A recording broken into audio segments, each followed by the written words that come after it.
Buenos días, pasamos ahora a estudiar algunas propiedades de las disoluciones verdaderas.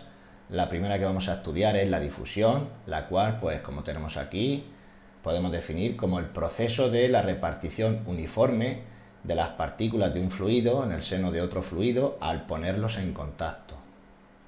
Esto se consigue gracias al movimiento constante en el que a nivel microscópico se encuentran las partículas de esos fluidos, líquidos o gases, y la difusión se detiene si se consigue alcanzar o cuando se alcanza, depende de la situación, porque no siempre va a ocurrir esto, la igualdad en la concentración de las partículas de ambos tipos de fluidos en el seno de la mezcla. Aunque se tiende a pensar que es solo el soluto, el componente minoritario de la disolución, el que tiende a moverse por el seno de la misma hasta igualar la concentración en todos los puntos, en realidad las partículas de disolvente también se están moviendo. Un ejemplo de difusión podría ser la absorción de las moléculas de oxígeno que hay en el aire en el agua, para que los animales que viven en este medio puedan respirar. Otro ejemplo, mucho más vistoso, sería el que tenéis aquí en esta imagen, cuando añadimos una gota de tinta, por ejemplo, a un vaso de agua, pues al principio, en la zona donde cae la tinta, se puede ver un azul muy intenso y a medida que la tinta va difundiendo por el seno de la mezcla, gracias a esos movimientos microscópicos de los que hemos hablado, pues se va consiguiendo uniformizar la concentración de tinta en todos los puntos de esta mezcla hasta que finalmente, cuando esto se consigue, el proceso se detiene. Ojo, lo que se detiene es la difusión, es decir, la tendencia a igualarse las concentraciones, porque obviamente esto ya se ha conseguido. Lo que no se detiene es el movimiento microscópico de todas las partículas de la mezcla, que obviamente pues van a estar en continuo movimiento. Más adelante explicaremos el término gradiente, que es, para que lo entendáis ahora, cómo cambia el valor de una magnitud con la distancia.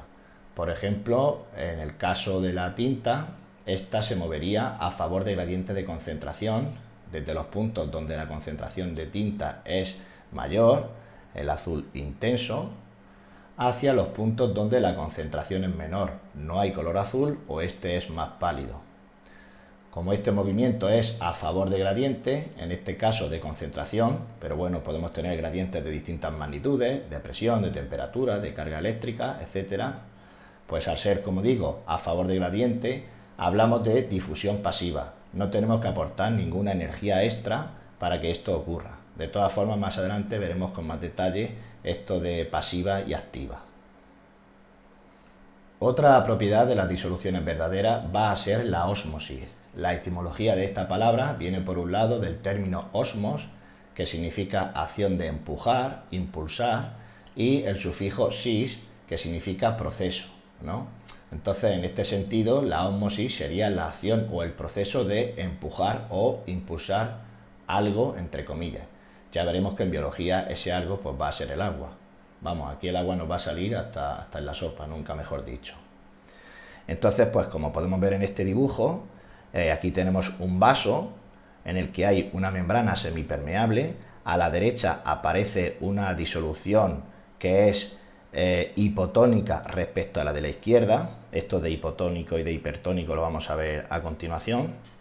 Y a la izquierda aparece pues una disolución que es hipertónica con mayor concentración de solutos respecto a la de la derecha. ¿Qué es lo que va a ocurrir? Pues en este caso, como la membrana es semipermeable, esto significa que va a dejar pasar las moléculas de disolvente, pero no las moléculas de soluto. Entonces el agua tiende a ir desde donde la disolución es más diluida hacia donde la disolución es más concentrada. Con esto se van a conseguir dos cosas: aumentar la concentración de la disolución diluida, porque las partículas de soluto siguen siendo las mismas, pero las de disolvente disminuyen y por tanto aumenta la concentración, y rebajar la concentración de la disolución que es hipertónica, de la que es más concentrada, porque las partículas de soluto son las mismas, pero al entrar más disolvente, pues esta se diluye. ¿Así hasta cuándo? Pues en principio, y si se puede, hasta igualar las concentraciones de ambas disoluciones, como podéis ver en esta segunda imagen, cuando ya ha terminado, digamos, el proceso de la ósmosis. La ósmosis puede generar una diferencia de contenido de agua a un lado y a otro de la membrana, lo cual puede provocar una presión sobre la misma que se denomina presión osmótica. Es decir, la presión osmótica, por decirlo de alguna manera, es la presión que ejerce este exceso de disolución que queda a un lado de la membrana y que no está al otro lado.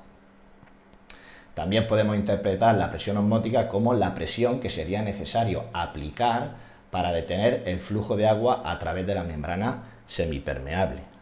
Esa sería también otra posible interpretación.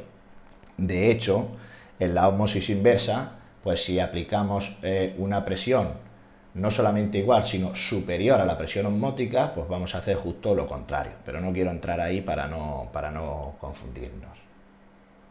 Los medios acuosos, que están separados de las células por membranas semipermeables, como puede ser la propia membrana plasmática, pueden tener diferentes concentraciones y en función de ello se denominan hipertónicos, como estos primeros que tenéis aquí, cuando la concentración de solutos de ese medio es superior a la del interior celular. En este caso, las células se van a deshidratar, se van a arrugar, van a perder agua, pudiendo incluso morir, lo que da lugar al proceso de plasmólisis.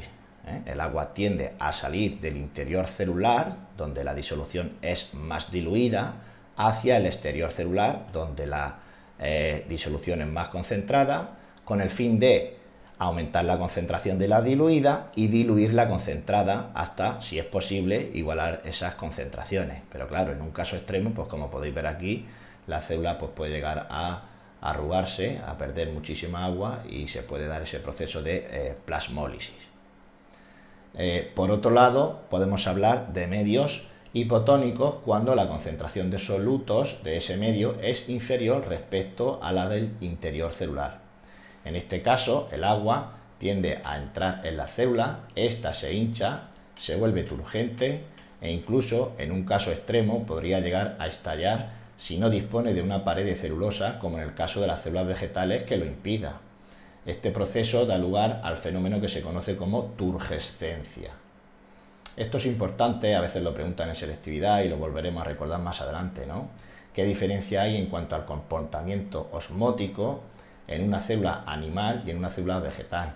Bueno, pues básicamente es eso, ¿no? Que el animal podría llegar a estallar porque carece de la pared que le da rigidez, mientras que la vegetal no, precisamente porque tiene esa pared que es capaz de aguantar esa presión cuando la célula se hincha, como podéis ver aquí en esta imagen. Y por último, pues también podría ocurrir que la concentración de solutos de ese medio que estamos considerando pues fuese igual a la misma que hay en el citoplasma de la célula, en el interior celular. En este caso hablaríamos de medios isotónicos porque ambos tienen la misma concentración de solutos y no ocurriría nada, la célula pues ni se hincha ni se arruga. Lo de hipotónico, hipertónico es comparativo, siempre es de un medio respecto a otro medio. Por eso en la diapositiva de antes hemos hablado de medio hipertónico, este que había aquí a la izquierda, respecto de este, porque este de la izquierda tenía una mayor concentración de solutos que el de la derecha. O el de la derecha es hipotónico respecto al de la izquierda, porque tiene una concentración de solutos menor. Otra propiedad de las disoluciones verdaderas es la diálisis, la cual podemos definir como el proceso que permite la separación de partículas dispersas según su masa molecular gracias a una membrana semipermeable que tan solo deja pasar agua y otras moléculas pequeñas, pero no las grandes. Una aplicación muy utilizada de esta técnica o de este proceso va a estar relacionada con los individuos que presentan insuficiencia renal, que tienen problemas para que su riñón pueda filtrar correctamente la sangre. Cuando estos individuos se someten a la técnica de la hemodiálisis, pues esta va a permitir separar la urea, que como sabéis es un producto de desecho del metabolismo celular y que por tanto pues es necesario eliminar del organismo. La urea de baja masa molecular se va a poder separar de la sangre sin alterar la concentración de proteínas sanguíneas que también viajan junto a esa urea en el plasma sanguíneo y que tienen una masa molecular elevada. Ya sabéis que en el plasma sanguíneo pues hay ahí una mezcla de todo, ¿no? De nutrientes de diferentes tamaños y también de productos de desecho de diferentes tamaños. Pues entonces la idea es eso, es separar por lo menos la urea y otros productos de desecho de baja masa molecular, que son relativamente pequeños, de otros que son más grandes y que ni siquiera son desechos, ¿no? Como por ejemplo serían las proteínas plasmáticas. Aquí se puede ver en la imagen. También es necesaria la participación de una membrana que también va a ser semipermeable, ¿no? Que va a permitir el paso de moléculas de agua y también el paso de moléculas de soluto, pero de pequeño tamaño, y no va a permitir el paso de coloides.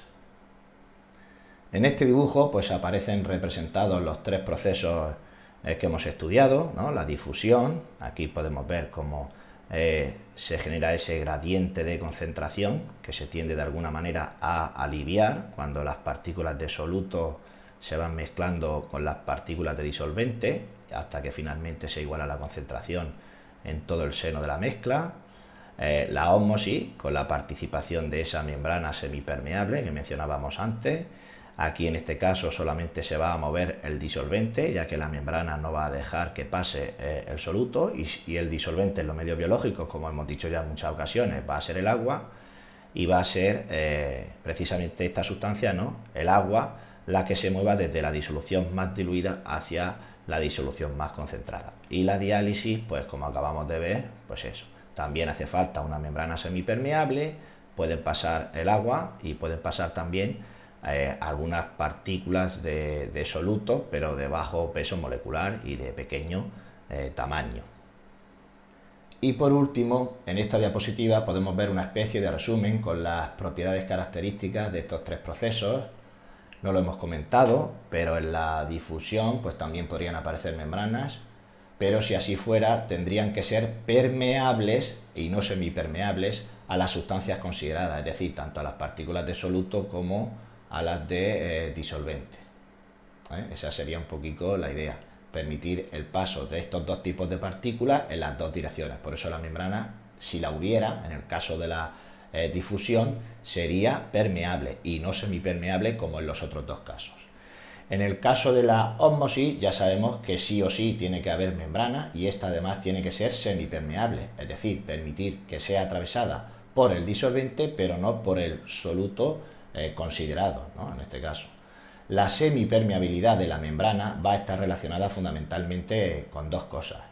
Por un lado, el tamaño de poro, que permitirá el paso de agua pero no de soluto, y por otro, pues la afinidad química que hay entre la propia membrana y las partículas de disolvente o también las partículas de soluto, ¿no? Para que puedan pasar unos sí y otros no.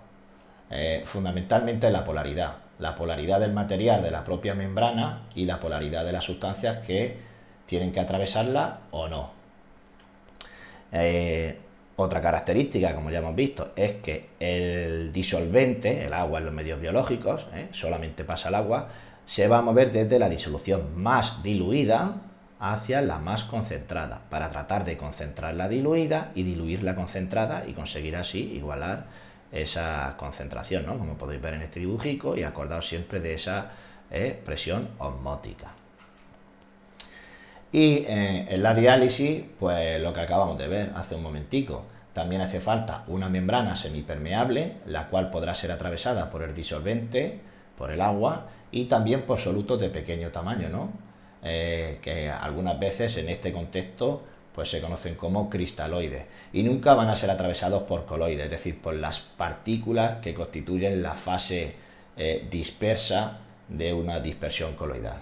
Porque estos coloides, estas partículas, pues necesariamente presentan un tamaño mayor y no podrán atravesar el poro de la membrana.